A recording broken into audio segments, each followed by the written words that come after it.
అందరికీ నమస్కారం అండి. శైలజ వినిపించే కథల ఛానల్కు స్వాగతం. ఈరోజు పంచతంత్రం నుండి 5వ భాగమైన అపరీక్షితకారత్వం గురించి తెలుసుకుందాం. రాకుమారులు మహాపండితుడైన విష్ణుశర్మ ఆశ్రమానికి వెళ్ళి దాదాపు 5 మాసాలు గడిచిపోయాయి. మహారాజు సుదర్శనుడికి తన కుమారులని ఒక్కసారి చూసి వద్దామన్న కోరిక పదే పదే కలుగుతున్నా తన వల్ల వారి విద్యార్జనకి భంగం కలగకూడదని భావించి బలవంతంగా మనస్సును నిగ్రహించుకుంటున్నాడు. రాజుగారి పరిస్థితి గమనించిన మహామంత్రి ఆయన్ను అనునయిస్తూ, ప్రభు, మీ అవస్థ తండ్రి అయిన ప్రతివారికి సహజమే. ఆర్య చాణక్యుని రాజనీతి సూత్రాణిలో చెప్పినట్లు పుత్రస్పర్శను మించిన సుఖం లేదు. పుత్రులను స్పర్శించినప్పుడు, తన కుమారుడిని గుండెలకు హత్తుకున్నప్పుడు తండ్రి పొందే అనుభూతి, ఆనందం చెప్పనలవి కాదు. ఆ అదృష్టం పుత్రస్పర్శ అనే పెన్నిధితో సరిసమానమైన నిధి మరొకటి లేదు. పుత్రలాభం అన్నింటినీ మించిన లాభం. తల్లిదండ్రులని దుర్గతి పాలవకుండా రక్షించేవాడే పుత్రుడు. అయితే ఆ పుత్రుడు విద్యా వినయ గుణసంపడు కావాలి. అది విద్యాభ్యాసం వల్లనే అలవడుతుంది. ఇప్పుడు తమ పుత్రులు గురుకుల ఆశ్రమంలో విద్యాభ్యాసం చేస్తున్నారు. పుత్రులు దూరంగా ఉన్న మీ బాధ తాత్కాలికమే. ఆ పుత్రులే ప్రయోజకులై తిరిగి వచ్చినప్పుడు మీకు లభించే ఆనందం శాశ్వతం. ఎవరైనా తమ సంతానాన్ని విద్యాభ్యాసం నిమిత్తం గురుకులంలో ఉంచడమే సదాచారం. సదాచారం వల్ల ఆయుర్దాయం, కీర్తి, శ్రేయస్సు వృద్ధి పొందుతాయి. కనుక మహారాజా, అట్టి సదాచారాన్ని పాటిస్తూ గురుకుల విద్యాభ్యాసం చేస్తున్న మీ కుమారులు, వారి వల్ల మీకు ఆయుర్దాయం, కీర్తి, శ్రేయస్సు వృద్ధి చెందుతాయి. కనుక ఇప్పుడు మీరు అనుభవిస్తున్న తాత్కాలిక విచారాన్ని విడిచిపెట్టి ప్రశాంతమైన మనస్సుతో రాజకార్యాల్లో నిమగ్నమవ్వండి అని సూచించాడు మహామంత్రి. మహారాజు సుదర్శనుడు తలపంకించి, మీరు ఇచ్చిన సలహా సముచితంగా ఉంది మహామంత్రి. కానీ మీరు పలికిన సూక్తులన్నీ ఆర్య చాణక్యుల వారి రాజనీతి సూత్రానిలోనివని మీరే చెబుతున్నారు కదా. మరి ఈ నీతి శాస్త్రాన్ని మీరు ఎప్పుడు, ఎక్కడ, ఎవరి దగ్గర అభ్యసించారు అని అడిగాడు సూటిగా. మహామంత్రి గతుక్కుమని అది మహారాజా అంటూ నసిగాడు. నిజం చెప్పండి, మీరు రహస్యంగా విష్ణుశర్మ గారి ఆశ్రమానికి వెళ్ళి వస్తున్నారు కదూ అని నిలదీశాడు సుదర్శనుడు.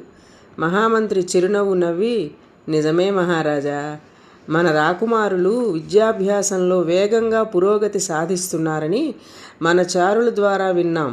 ఇక మా మనస్సు ఉండబట్టలేక నిన్న ప్రచ్ఛన్న వేషం ధరించి అక్కడికి వెళ్ళి చాటు నుంచి జరుగుతున్న విషయాలని గమనించాం. ఇప్పుడు నేను తమరికి అప్పగించిన సూత్రాలు నిన్న మన రాకుమారులు ఆ ఆశ్రమానికి వచ్చిన ఒక తండ్రి కొడుకులకి హితబోధ చేస్తూ చెప్తుంటే విన్నాం, కళ్ళారా చూశాం. మన రాకుమారులు బద్ధ శత్రువుల్లా మారిపోయిన తండ్రి కొడుకుల కళ్ళు తెరిపించి వాళ్ళిద్దరి మధ్య సఖ్యత చేకూర్చిన విధానం అద్భుతం, అసాధారణం అన్నాడు. ఎవరా తండ్రి కొడుకులు అడిగాడు రాజు ఉత్సుకతో. మహారాజుకి మహామంత్రి చెప్పిన బద్ధ విరోధులైన తండ్రి కొడుకు కథ. సత్పురుషుడు తన ఆశ్రితులకు కలిగిన దుఃఖాన్ని తన దుఃఖం వల్లే భావిస్తాడు.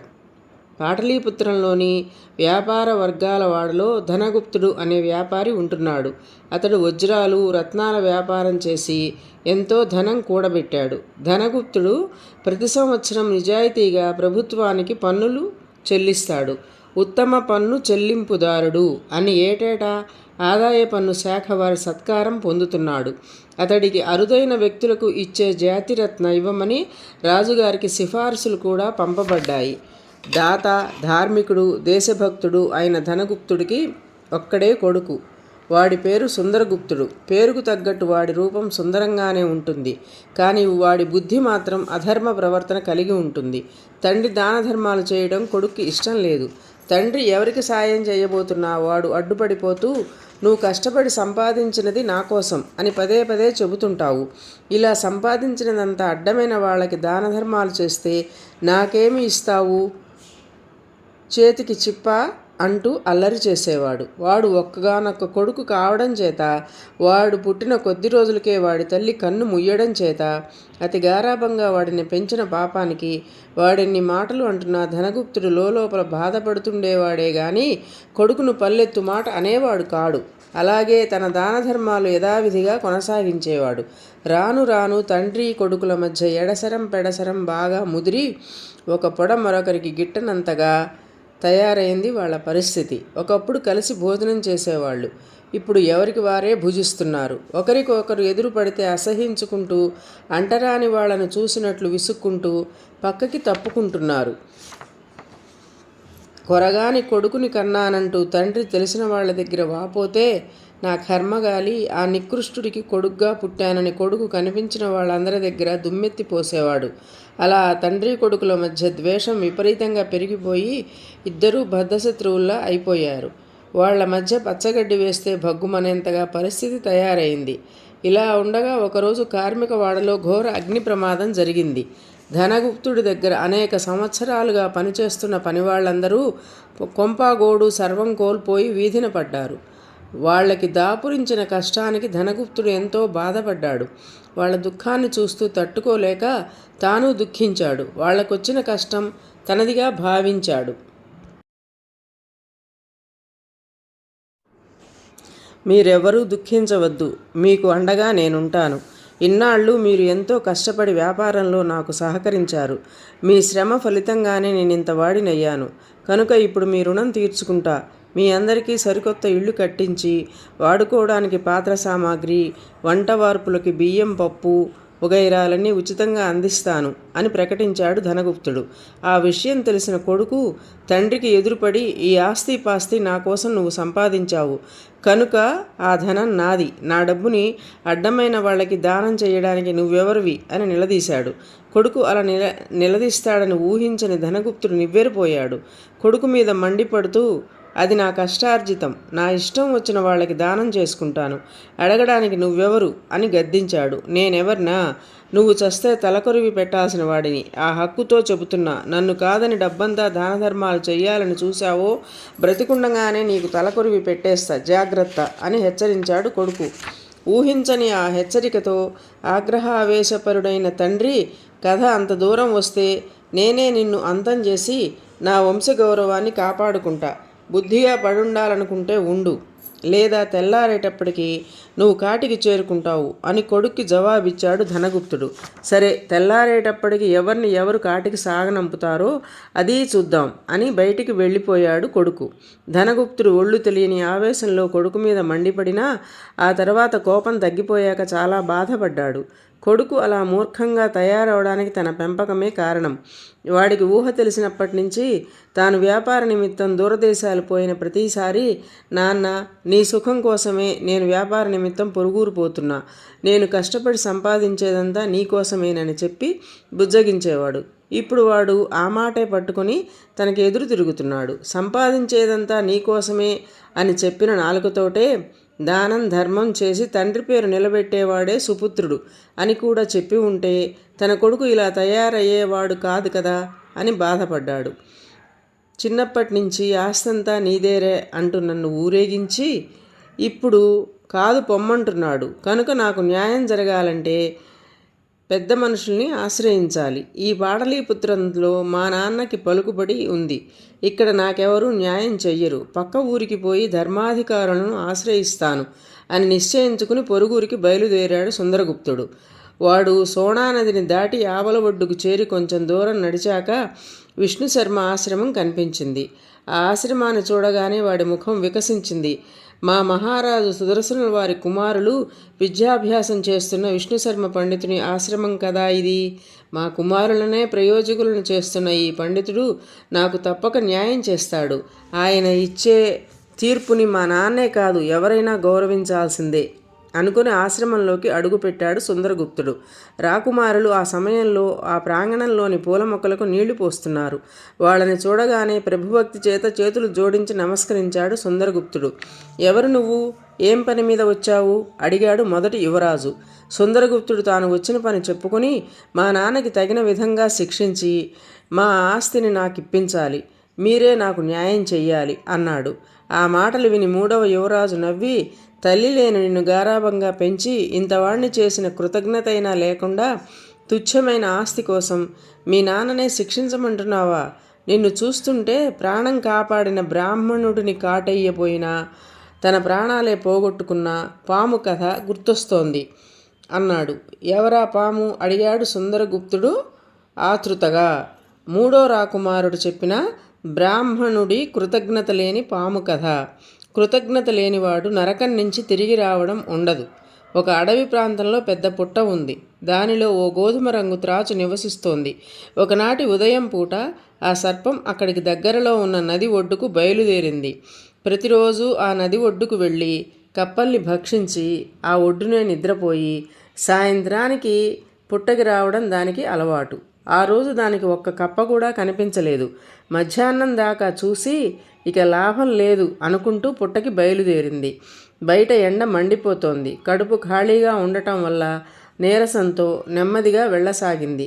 పాము ఓ రొల్లిగడ్డి పొదను దాటుతుండగా ఎండవేడికి పొద అంటుకున్న మంటలు చుట్టూ వ్యాపించాయి. మధ్యలో పాము చిక్కుకుపోయి దిక్కుతోచక ఉండిపోయింది. అదే సమయంలో దానికి ఆ వైపు వెళుతున్న ఓ బ్రాహ్మణుడు కనిపించాడు. అయ్యా, నన్ను రక్షించండి అంటూ ఆ పాము పెద్దగా అరిచింది. ఆ శబ్దం ఎటువైపు నుండి వచ్చిందో అర్థం కాని బ్రాహ్మణుడు నలుదిక్కులా చూడసాగాడు. అప్పుడు ఆ పాము నేనిక్కడున్నాను అంటూ అరిచింది. అప్పుడు పామును చూశాడు ఆ బ్రాహ్మణుడు. అయ్యా, నన్ను త్వరగా రక్షించండి. సాటి జీవికి ప్రాణదానం చేయడానికి మించిన దానం ఈ లోకంలో మరేదీ లేదంటారు కదా. నన్ను రక్షించి పుణ్యం కట్టుకోండి అంది.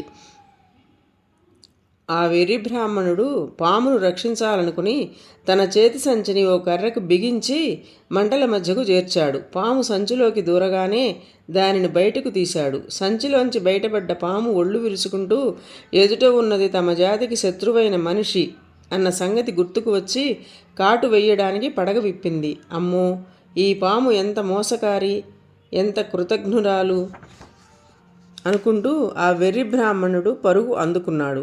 పాము వెంటబడి తరమసాగింది. కొంత దూరం పోయాక ఆ బ్రాహ్మణుడికి ఓ గాడిద ఎదురుపడి విషయమేమిటని బ్రాహ్మణుడిని అడిగింది. బ్రాహ్మణుడు జరిగిన విషయం మొత్తం చెప్పాడు. అదే సమయానికి పాము కూడా అక్కడికి చేరుకుంది. ఆ గాడిద పామును కూడా ఆపి విషయం చెప్పమంది. పాము బ్రాహ్మణుడు రక్షించిన వైనం చెప్పి అతడు మా జాతికి శత్రువు కనుక చంపటం తప్పేమీ కాదు అంటూ చెప్పింది ఆ పాము. అప్పుడు గాడిద, నువ్వు చెప్పింది నిజమో కాదో ముందు నాకు తెలిస్తే కదా నేను తీర్పు చెప్పగలిగేది. అందుకు మొదటి నుంచి ఏం జరిగిందో నాకు చూపించు అంది. ఆ మాటకి పాము సరేనని మంటల దగ్గరకు వెళ్ళి సంచిలో దూరింది. అప్పుడు బ్రాహ్మణుడు కర్రను కట్టి సంచితో పామును మంటల మధ్యకు వదిలాడు. ఆ మంటల వేడికి తట్టుకోలేక, ఓ బ్రాహ్మణుడా, నన్ను త్వరగా బయటికి తీయి అంది ఆ పాము కోపంగా ఆజ్ఞాపిస్తూ. ఆ బ్రాహ్మణుడు సంచిని మళ్ళీ మంటల మధ్య నుంచి తీయబోయాడు. అప్పుడు ఆ గాడిద, ఓ వెర్రి బ్రాహ్మణుడా, ఆ పాముని మళ్ళీ బయటికి తీయకు. దాని నుండి నిన్ను కాపాడడానికి నా దగ్గర మరే ఉపాయమూ లేదు. దాన్ని అలాగే చావనివ్వు అంటూ వారించింది. ఆ బ్రాహ్మణుడికి గాడిద మాటలతో జ్ఞానోదయమయ్యి సంచిని కూడా మంటల్లోకి విసిరివేసి గాడిదకు కృతజ్ఞతలు చెప్పి తన ఇంటి దారి పట్టాడు. ప్రాణదానం చేసిన వాడి ప్రాణాలు తీయాలనుకున్న ఆ పాము మంటల్లో మాడి చచ్చింది. మూడో రాకుమారుడు ఆ కథ చెప్పి, కనిపెంచిన తండ్రినే కాటయ్య చూసిన నీ వంటి పుత్రుడు ఉంటేనేం పోతేనేం అన్నాడు. అప్పుడు రెండో రాకుమారుడు నవ్వి, అవునవును, ఆస్తి ఇవాళ వస్తుంది, రేపు పోతుంది. ధనం కంటే ముఖ్యమైనది బంధం, స్నేహం. అందున ఒకే వంశం, ఒకే ఇంటి వారైన తండ్రి కొడుకుల మధ్య ఉండవలసింది ఆస్తి కాదు, ఐకమత్యం. ఆ ధర్మాన్ని మర్చిపోయి అనవసరంగా ఘర్షణ పడ్డ పావురం కోడిపిల్ల దుస్థితి తెచ్చుకోకు అన్నాడు. ఎవరా పావురం కోడిపిల్ల, ఏమా కథ అడిగాడు సుందరగుప్తుడు కుతూహలంగా. రెండవ రాకుమారుడు చెప్పిన అకారణ శత్రువులైన కోడిపిల్ల పావురం కథ. వివాదం వచ్చినప్పుడు ఏది ధర్మమో ఆలోచించాలి. అనగనగా ఒక ఊళ్ళో ఒక రైతు ఉండేవాడు. అతను ఓ కోడిపిల్లని పావురాన్ని కలిపి పెంచసాగాడు. కోడిపిల్లకి పావురానికి ఒకే చోట ఆహారాన్ని వేసేవాడు. పావురం 2 గింజలను తిని ఆకాశంలో ఒకసారి చక్కర్లు కొట్టి వచ్చేది. కోడిపిల్ల మాత్రం వంచిన తల ఎత్తకుండా ఆహారాన్ని తినేసేది. పావురం సగం నూకలు తినేసరికి కోడిపిల్ల ఆహారాన్ని మొత్తాన్ని ఖాళీ చేసి ఊరుకునేది. దాంతో పావురం అర్ధాకలితో సరిపెట్టుకునేది. ఈ కారణంగా రెండింటి మధ్య శత్రుత్వం ఏర్పడింది. ఒకనాడు రైతు రెండింటికి కలిపి ఆహారం వేసి కోడిపిల్లను వదిలి ఇంటికి ఎవరో చుట్టాలు రావడంతో వాళ్లతో మాటల్లో పడిపోయి పావురాన్ని వదలడం మర్చిపోయాడు. కొంతసేపటి తరువాత ఆ విషయం గుర్తొచ్చి బయటకొచ్చి పావురాన్ని వదిలిపెట్టాడు రైతు. పావురం గూటిలోంచి బయటకు వచ్చేసరికి కోడిపిల్ల ఆహారం మొత్తం ఖాళీ చేసి భారమైన పొట్టతో ఆపసోపాలు పడసాగింది. బయటకు వచ్చిన పావురం తనకి ఆహారం లేకపోవడంతో కోడిపిల్ల వంక చూస్తూ, నాకు ఆహారం ఏది అని అడిగింది. నాకేం తెలుసు అంది కోడిపిల్ల ఎగతాళిగా నవ్వుతూ. పాపిష్టిదానా, రోజు నా ఆహారం సగం తినేదానివి, ఇవాళ పూర్తిగా తినేశావా అంది పావురం కోపంగా. ఎవరికి దక్కేది వాళ్ళకి దక్కుతుంది అందా కోడి నవ్వుతూ. రైతు ఆహారం ఇద్దరి కోసం వేశాడు, నీకొక్కదానికే కాదు అంటూ పోట్లాటకు దిగింది పావురం. ఎవరు ముందు వస్తే వాళ్ళదే ఆహారం, ఇదే న్యాయం అంది కోడిపిల్ల. అది అన్యాయం అంది పావురం. కోడి పావురానికి మధ్య అదే విషయం మీద వాదోపవాదాలు జరిగాయి. చివరికి కోడి, ఈ విషయంలో న్యాయం ఎవరిదో స్ఫురద్రూపి అనే ఓ పిల్లి ఉంది, దాన్ని అడుగుదాం అంది. పిల్లి తీర్పుకు పావురం కూడా ఒప్పుకుంది. రెండూ కలిసి పిల్లి దగ్గరికి తీర్పు కోసం వెళ్ళాయి. ఓ పిల్లి పావురం కోడిపిల్ల రెండూ చెప్పింది శాంతంగా విని ఇలా అంది. మిత్రులారా, మీరిద్దరూ ఒకే జాతికి కాకపోయినా ఒకే జాతికి ఒకే చోట పెరుగుతున్నారు కనుక మీ ఇద్దరి మధ్య స్నేహభావం ఉండాలి. బ్రతకటానికి ప్రతి ప్రాణికి ఆహారం అవసరం. అవసరానికి మించిన ఆహారాన్ని తినటం చివరికి అనారోగ్యానికి దారితీస్తుంది. రైతు మీ ఇద్దరి కోసం ఆహారాన్ని పెడుతున్నాడు కనుక మీ ఇద్దరూ ఆహారాన్ని సమంగా తినాలి.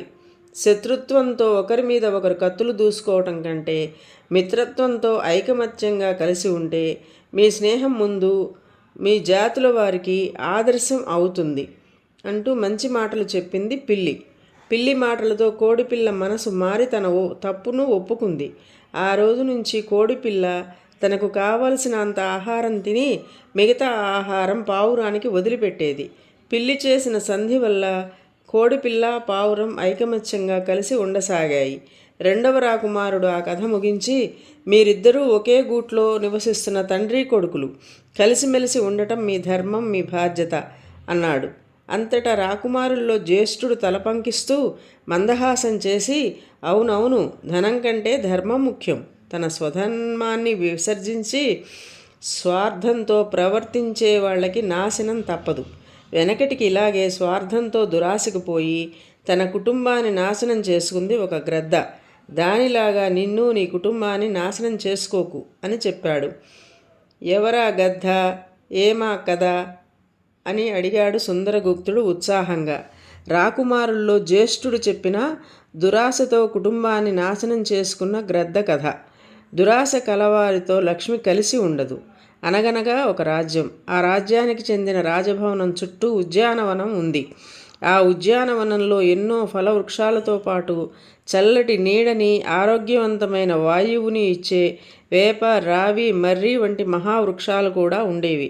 రాజభవనం చుట్టూ అడవిలాంటి పరిస్థితి నెలకొని ఉంది గనక శత్రువులెవరూ చొరబడకుండా రాజభటులు నిరంతరం కాపలా కాస్తుండేవారు.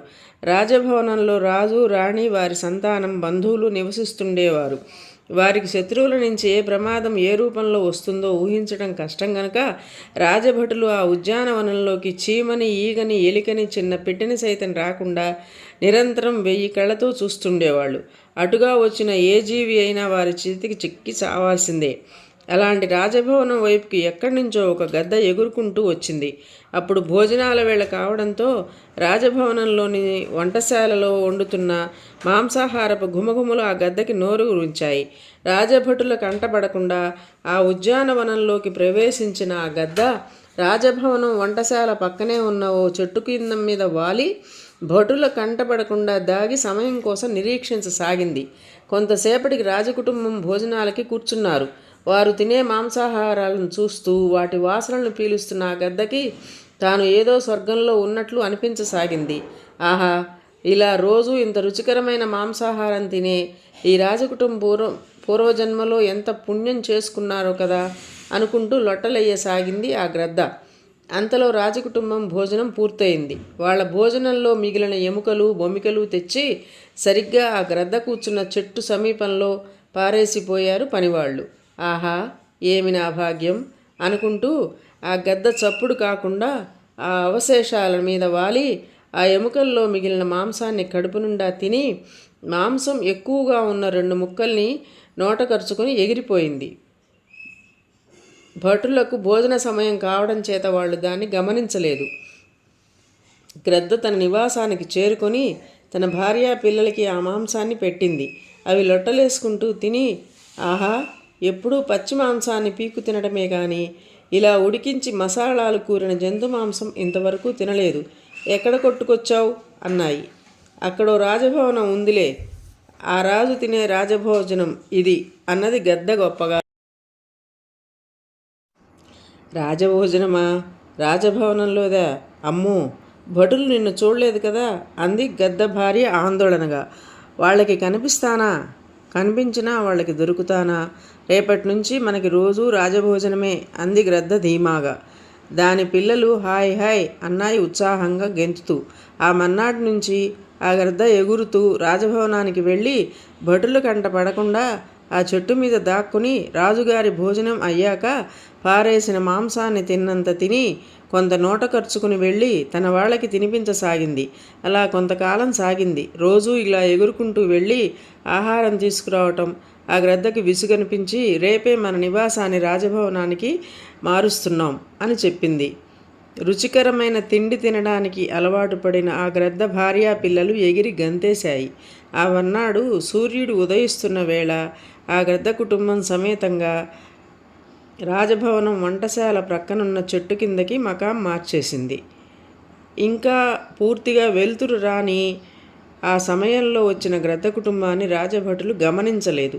గ్రద్ద కుటుంబానికి సుఖంగా జీవనం గడవసాగింది. కొంతకాలం తర్వాత ఓ రోజు ఆడగద్ద విసుక్కుంటూ, రోజు ఎముకలు బొమికలేనా, ఎలాగోలా తాజా మాంసం తీసుకురాకూడదు అని అడిగింది. పిల్లగ్రద్దలు కూడా మారాన్ చేశాయి. సరే, రేపు చూద్దాం అంది గ్రద్ద. ఆ మన్నాడు భోజనం వేళ ఆ గ్రద్ద ఎవరూ చూడకుండా వంటింట్లో దూరి అక్కడ రాజుగారికి వడ్డించడానికి పళ్ళాల్లో సిద్ధంగా ఉంచిన మాంసాహారంలో నుంచి ఒక బలమైన మాంసఖండాన్ని ఎత్తుకు వచ్చింది. దాన్ని గ్రద్ద కుటుంబం తృప్తిగా ఆరగించింది. వంటింట్లోని రకరకాల పదార్థాల్లో నుంచి ఒక మాంసఖండం మాయమవ్వటాన్ని వంటవాళ్ళు గ్రహించలేదు. అలా కొంతకాలం జరిగాక వండిన మాంసాహారంలో కొంత మాయమవుతున్నట్లు గ్రహించారు వంటవాళ్ళు.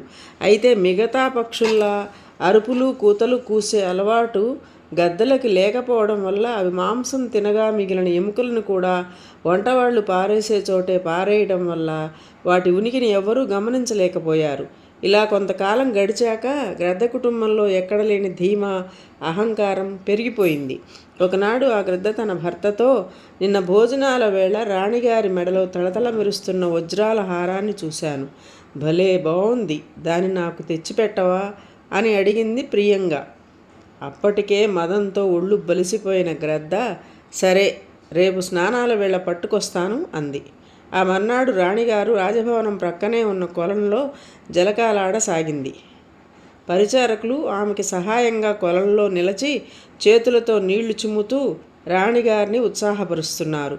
అదే అదనుగా గ్రద్ద చప్పున ఎగురుకుంటూ వెళ్ళి ఒడ్డున పెట్టి ఉన్న వజ్రాల హారాన్ని ముక్కున కరుచుకుంది. పరిచారిక అది చూసి, పాడుగ్రద్ద, రాణిగారి హారం ఎత్తుకుపోతోంది, పట్టుకోండి పట్టుకోండి అంటూ అరిచింది. రాజభటులు ఉలిక్కిపడి తల ఎత్తి ఆ గ్రద్దను చూశారు.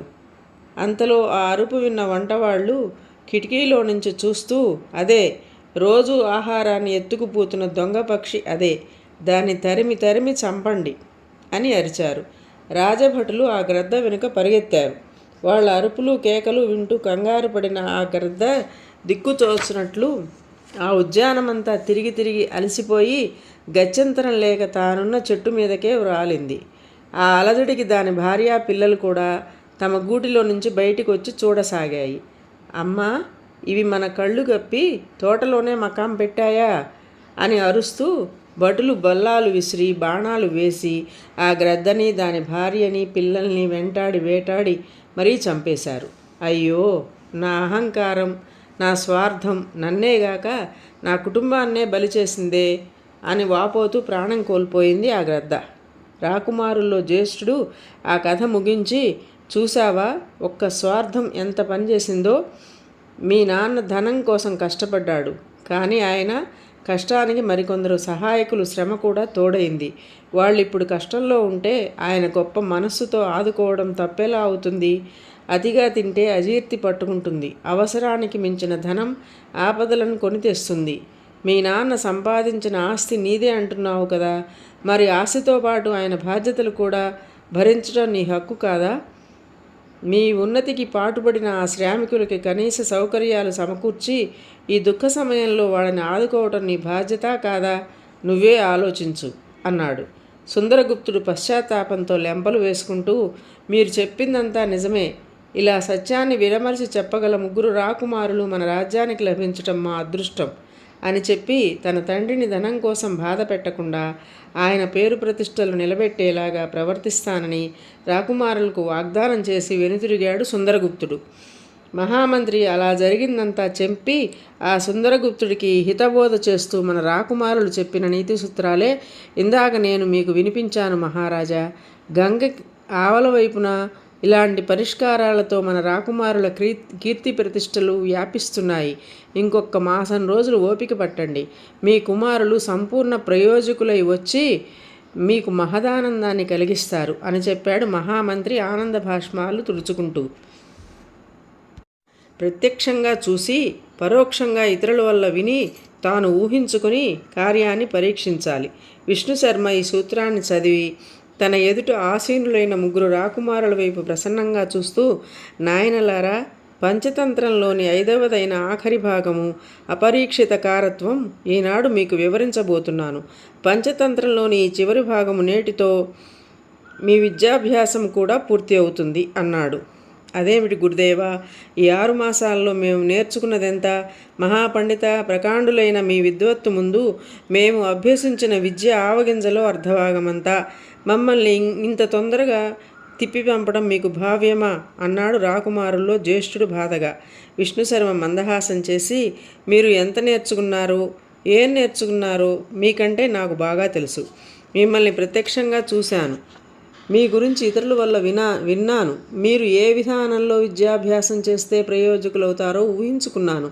ఇలా ప్రత్యక్షంగా చూసి పరోక్షంగా విని జరగబోయే దాన్ని ఊహించుకుని ఏ కార్యాన్నైనా పరీక్షించడాన్నే అపరీక్షిత కారత్వం అంటారు.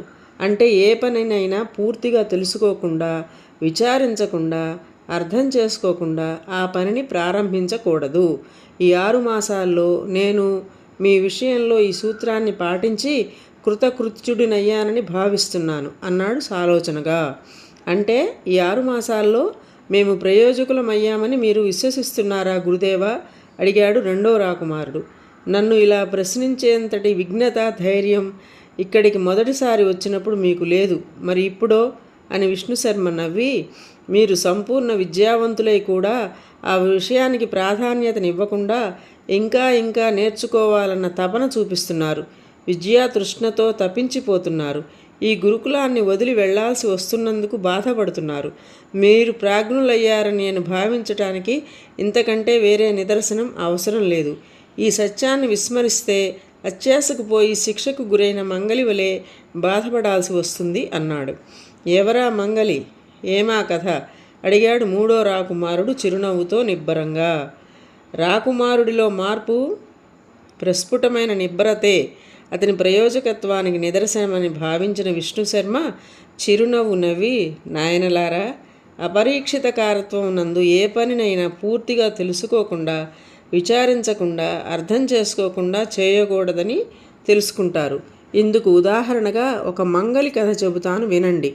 వీడు కూడా తను అనుకున్న పనిని ఆచరణలో పెట్టాడే కానీ ఆ పని చేయకముందు దాని గురించి విచారించలేదు. తీరా చేసేశాక అనేక చిక్కులు ఎదుర్కొన్నాడు అంటూ ఆ కథ చెప్పసాగాడు.